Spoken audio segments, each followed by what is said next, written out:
On our first tour in 2007, we were riding from Brisbane to Sydney. And I remember going through a little town called Taree in northern New South Wales, and a lady came up to us at the afternoon tea break. Remember that in the park? Yeah, she'd found where we were going to be on that day and pushed a pram, I think, with her two young kids, and came and found us, which was beautiful. And she walked up to us and she had a purse. And she basically emptied her purse into her hands and she said, "We're really poor, but you can have what we've got," because she'd lost her mother to cancer.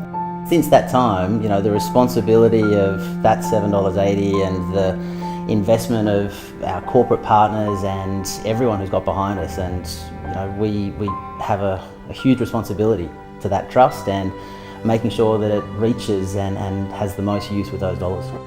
That's what makes Tour de Cure so special. People are dying every day from this disease, and it's incumbent on us. It's our responsibility to give them hope. This year we've made a discovery that's revolutionised our understanding of gene expression, which is an alteration of the molecular circuitry in cells. Because our discovery is so fundamental and basic to the way cells work, we think this is going to be relevant to many different types of cancers.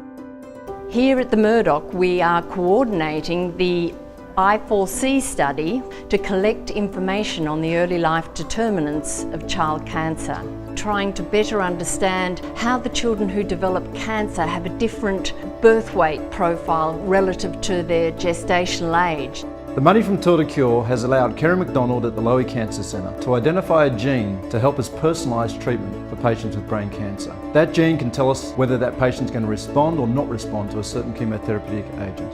In order for Kerry McDonald to do that work, she needs to correlate the information that we have from our specimens and our tumour bank with clinical data. Tour de Cure has allowed us to employ two nurses to correlate that data and get the information that she needs.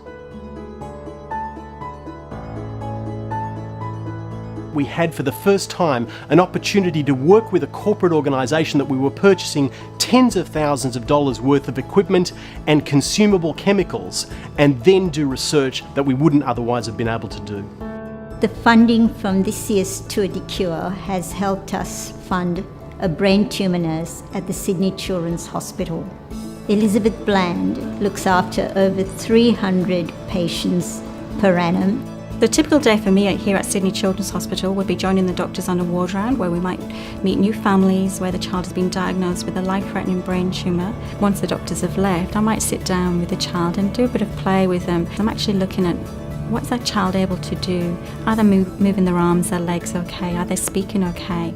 Those children and their families feel the difference of having a brain tumour nurse involved in their care.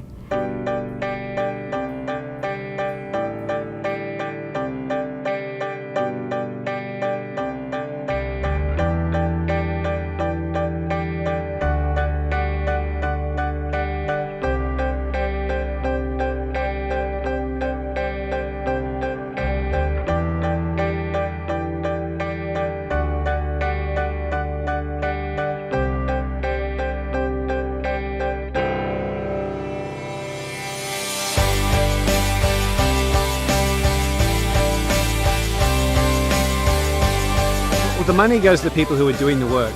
So we give it to the people who look down the microscope every day and do the work to make these discoveries. We give it to support groups, we give it to research groups, we do a lot of work with schools, children, people on preventions. We make the money work hard. We buddy up with the best of the best, and you know, people can trust any money they give us, no matter how much is being used properly. Please continue to help. These families need us more than ever. We need your support to make these discoveries. Our grandkids will thank us for making the effort. We have made so much progress. We can't stop now. Please continue to give so there will be more cancer survivors like myself.